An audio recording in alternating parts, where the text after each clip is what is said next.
क्या आप एक नए ट्रेडर हो या फिर आपका मार्केट में पहले से ही काफ़ी ज़्यादा लॉस हुआ है। आप ट्रेडिंग पिछले 1-2 साल से कर रहे हो लेकिन मार्केट में अभी तक आप प्रॉफिटेबल नहीं हुए हो या फिर इवन ब्रेक इवन पे भी नहीं पहुंचे हो।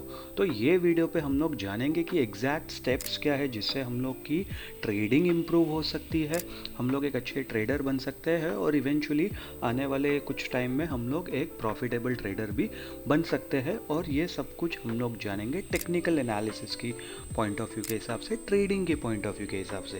तो चलिए गाइज बिना कोई देरी किए शुरू करते हैं ये वीडियो।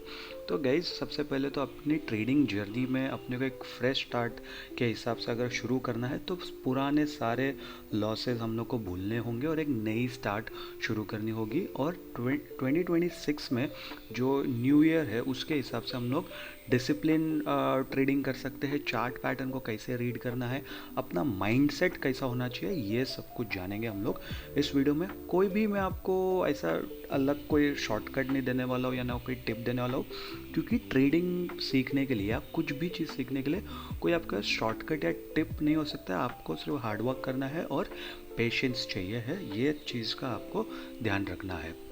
तो चलिए सबसे पहले हम लोग बढ़ते हैं पॉइंट नंबर 1 की तरफ। तो पॉइंट नंबर 1 है हम लोग का बेसिक्स ऑफ चार्ट। ठीक है, आपको बेसिक्स ऑफ चार्ट के बारे में समझना होगा। ठीक है, चार्ट में क्या क्या होता है। चार्ट में होता है कैंडल स्टिक। ठीक है, आप सभी को पता होगा कैंडल स्टिक एक ऐसा चीज़ होता है। मेरी ड्राइंग को वो कर देना, मतलब सॉरी क्योंकि मेरी ड्राइंग बराबर बनी नहीं है कि मैं माउस से कर रहा हूँ। तो कैंडल स्टिक होती है। ठीक है, कैंडल स्टिक के हिसाब से आपको पहले कैंडल स्टिक के बारे में पढ़ना ज़रूरी है कि कैंडल स्टिक का ओपन क्या होता है, हाई क्या होता है, लो क्या होता है, क्लोज क्या होता है। अगर आपको कैंडल स्टिक के बारे में समझ गया तो आप धीरे धीरे चार्ट पैटर्न के बारे में सीख सकते हो। ठीक है, तो कैंडल स्टिक में भी सिंगल कैंडल स्टिक पैटर्न होता है, मल्टीपल कैंडल स्टिक पैटर्न होता है, बेरिश होता है, बुलिश होता है। तो ये चीज़ के बारे में मतलब आपको पढ़ना चाहिए। फिर उसके बाद आपको चार्ट पैटर्न के बारे में सोचना चाहिए। कुछ कॉमन चार्ट पैटर्न्स होते हैं, inverted head and shoulder, cup and handle, फिर उसके बाद असेंडिंग ट्रायंगल पैटर्न और बहुत कुछ। ठीक है, मैं आपको इधर चार्ट पे लेके जाता हूँ, मैं आपको एग्जांपल दिखाता हूँ। ठीक है, तो अगर हम लोग यहाँ पर देखेंगे तो ये अलग अलग कैंडल्स होती है। ठीक है, ये जो कैंडल्स है ये हर एक कैंडल का कुछ ना कुछ एक नाम होता है, कुछ ना कुछ एक कॉन्सेप्ट होता है, वो आपको पढ़ना ज़रूरी है। जैसे ये सब जो कैंडल होती है जिसके अंदर जो कैंडल का जो ये है क्या बोलते हैं विक है वो ज़्यादा लंबा है और बॉडी छोटा है, तो ऐसी कैंडल्स होती है स्पिनिंग टॉप कैंडल या डोजी कैंडल। तो ये इनडिसाइसिव कैंडल होती है।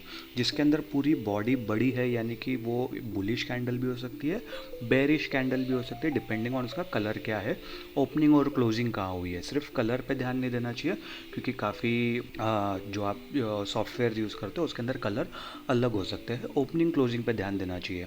ठीक है, तो ओपनिंग अगर नीचे है और उसके बाद क्लोजिंग ऊपर है तो वो बुलिश कैंडल हो गया, और अगर उसका उल्टा है यानी कि ओपनिंग ऊपर है और क्लोजिंग नीचे है तो यानी कि वो बेरिश कैंडल होगी, प्राइस गिर गया। ठीक है, कैंडल स्टिक पैटर्न के ऊपर और चार्ट पैटर्न दोनों के ऊपर एक डेडिकेटेड मतलब 2 अलग अलग वीडियोस बनाए हैं मैंने चैनल पर, आप वो जाके देख सकते हो।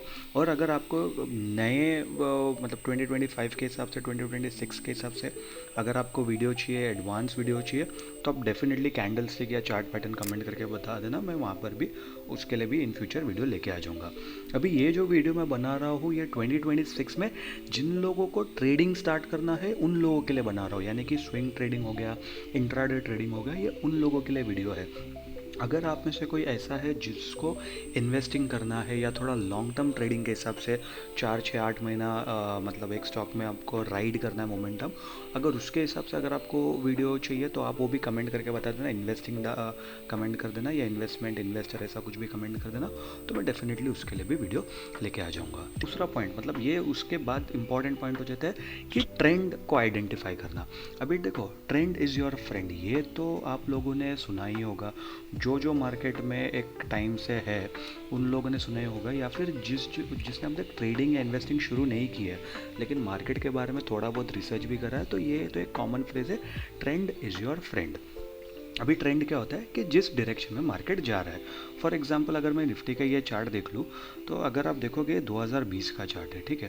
अभी 2020 के चार्ट में मार्केट किधर जा रहा है, ऊपर की तरफ जा रहा है, यानी कि आपका ट्रेंड क्या है, अप ट्रेंड है। तो आपको अप ट्रेंड के ध्यान में रखते हुए आपको अपनी पोजीशंस बनानी चाहिए। पोजीशंस यानी कि आपको उस हिसाब से एंट्री लेनी चाहिए कि मैं बाइंग पोजीशंस ही बनाऊंगा, या फिर जहाँ पर सेलिंग हो रही है मैं वहाँ पर उस टाइम पे मार्केट में एंट्री नहीं लूँगा। जब भी मार्केट में बाइंग मोमेंटम आ रहा है मैं तभी एंट्री लूँगा। तो हमेशा हम लोग को ट्रेंड के सहारे चलना चाहिए। भी ट्रेंड में भी ना, अगर आपको ट्रेंड एनालाइज करने में, जैसे इस टाइम पे तो एक अच्छा खासा ट्रेंड आ रहा था, फिर पुल बैक हुआ, अब गया, पुल बैक हुआ, ऊपर जा रहा है, फिर उसके बाद आप देख सकते हो कितना अच्छा ऊपर की तरफ मार्केट जाता गया। अगर आपको ट्रेंड समझ में नहीं आ रहा है तो सबसे अच्छी बात होती है मूविंग एवरेजेस, ठीक है। अगर आप 50 डे या 200 डे मूविंग एवरेजेस अगर आप लगा लोगे चार्ट पे तो आपको इजीली समझ में आ जाएगा। मैं अगर आपको यहाँ पर बता देता हूँ, देखो मेरा ये मूविंग एवरेजेस यहाँ पर हाइट है, ठीक है। तो आप देखोगे ये वाली जो ग्रीन वाली लाइन है ये मेरा 50 डे मूविंग एवरेज है, जो ब्लू वाली लाइन है वो 200 डे मूविंग एवरेज है। तो मूविंग एवरेजेस के ऊपर अगर मार्केट का जो करंट प्राइस है, या कोई भी आपका स्टॉक है या कोई भी कमोडिटी है, उसका अगर ऊपर प्राइस है तो उसका सिंपल सा मतलब है वो अप ट्रेंड में है। अगर मूविंग एवरेजेस के नीचे आपका करंट प्राइस है, यानी कि वो डाउन ट्रेंड में है, डिपेंडिंग ऑन कौन सा मूविंग एवरेजेस लगाए। यूजुअली मतलब अगर हम लोग इंट्राडे ट्रेडिंग को छोड़ दें, but swing trading, positional trading या इनफैक्ट इन्वेस्टमेंट के हिसाब से 50 डे और 200 डे मूविंग एवरेजेस काफ़ी ज़्यादा अच्छे तरीके से काम करते हैं। इंट्राडे ट्रेडिंग के लिए 21 और 9 मूविंग एवरेजेस काफ़ी ज़्यादा अच्छे से काम करते हैं। अगर आपको दो मूविंग एवरेजेस यूज़ करना है, अगर सिंगल मूविंग एवरेज यूज़ करना है तो इंट्राडे और स्विंग के लिए आप 50 डे यूज़ कर सकते हो, और लॉन्ग टर्म के लिए आप 200 डे मूविंग एवरेज यूज़ कर सकते हो। By the way moving averages के ऊपर भी एक चैनल पर वीडियो है, डेडिकेटेड वीडियो, आप वो भी जाके देख लेना, वो ऊपर आपको आई कार्ड पे भी उसका लिंक आता होगा, ठीक है। अभी अगर जब आपने क्या कहते हैं चार्ट पैटर्न को रीड करना समझ लिया, ट्रेंड को आइडेंटिफाई करना समझ लिया, अभी आपको एंट्री और एग्जिट के लिए ना इंपॉर्टेंट चीज़ होती है सपोर्ट एंड रेजिस्टेंस। तो सपोर्ट एंड रेजिस्टेंस क्या होता है, देखो सपोर्ट ये होता है कि समझो ये एक ऐसी लाइन है, मार्केट इस पर बार बार आके टकरा रहा है और इसके नीचे नहीं जा रहा है, ठीक है। तो वो होता है सपोर्ट, कि मार्केट को वो एक लेवल सपोर्ट दे रहा है, उसके नीचे जा नहीं पा रहा है। और रेजिस्टेंस होता है कि एक लेवल के ऊपर मार्केट नहीं जा पा रहा है, ठीक है, उधर उसको रेजिस्टेंस मिल रहा है, ठीक है। तो वो होता है सपोर्ट एंड रेजिस्टेंस। अगर हम लोग इस चार्ट पे देखने की कोशिश करें तो हम लोग ढूंढते हैं कि मार्केट यहाँ पर कहाँ पर एक सपोर्ट एंड रेजिस्टेंस फॉर्म कर रहा है।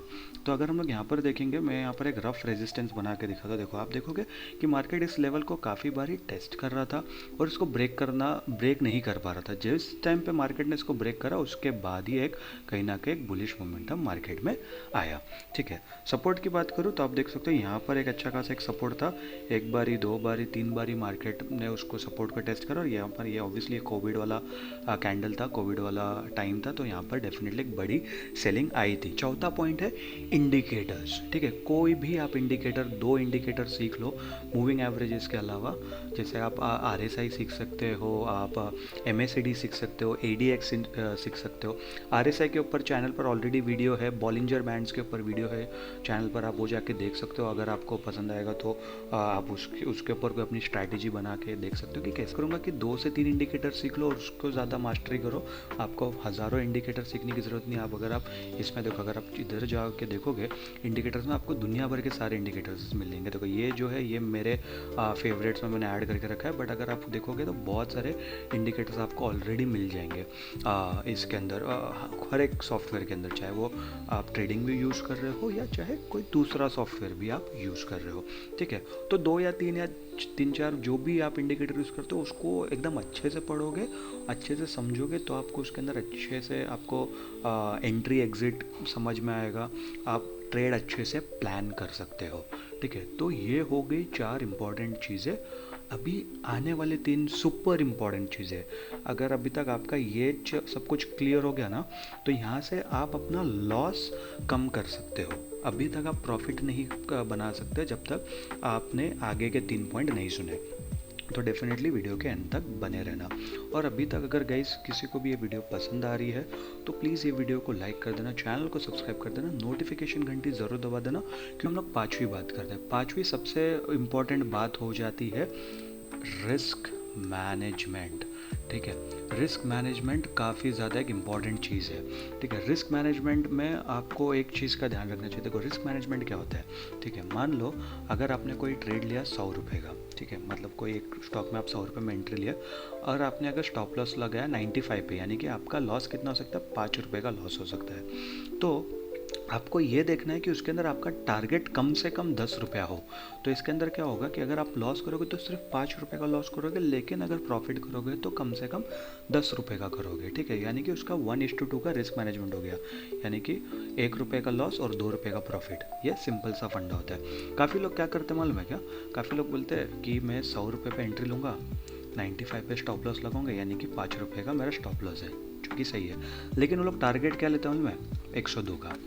अभी इसके अंदर जब तक आप 2-2 रुपये करके कमा रहे हो तब तक आपका फ़ायदा होगा, लेकिन जिस दिन आपका लॉस होगा या जब से आपका लॉस शुरू होगा 5-5 रुपये करके आपका अकाउंट पूरा ज़ीरो हो जाएगा, या फिर ऐसी स्थिति में आ जाएगा कि वहाँ से रिकवर करना बहुत ज़्यादा मुश्किल हो जाएगा। फाइनेंशियली, मेंटली, इमोशनली बहुत ज़्यादा डिफ़िकल्ट हो जाता है। तो इसके लिए हम लोग को रिस्क टू रिवॉर्ड रेशियो काफ़ी ज़्यादा एक इम्पॉर्टेंट चीज़ है, जिसको हम लोग को सोच के काम करना चाहिए। ये एक पॉइंट हो गया रिस्क मैनेजमेंट में। दूसरा पॉइंट क्या होता है कि अगर आपके जेब में 1000 रुपये है तो काफ़ी लोग क्या करते हैं, पूरा 1000 रुपये डाल देते हैं एक ही ट्रेड में। ये कभी नहीं करना है। ठीक है, हमेशा क्या करना है कि अगर मान लो मेरे पास मेरे अकाउंट में, ट्रेडिंग अकाउंट में 1000 रुपये, तो मैं ज़्यादा से ज़्यादा 100 रुपये का ट्रेड लूँगा। ठीक है, ज़्यादा से ज़्यादा, ये 10% है। आइडियली तो 10% भी नहीं लेना चाहिए। आइडियली आपका 2 से 5% के आसपास का होना चाहिए। ठीक है, लेकिन अगर आपके पास ऑब्वियसली आप 5-10 हज़ार से ट्रेड कर रहे हो तो थोड़ा सा वो मुश्किल हो जाता है 2-5%, क्योंकि वो 500 रुपये मतलब 50-60 रुपये का आपको कुछ ट्रेड नहीं मिलेगा। ठीक है, वो सीखने के लिए भी इतना ज़्यादा वो नहीं होता है, क्योंकि उसके अंदर स्किन इन द गेम नहीं होता है इतना। ठीक है, तो आप 500 से 1000 रुपये आप वैसा ट्राई कर सकते हो 10% के हिसाब से।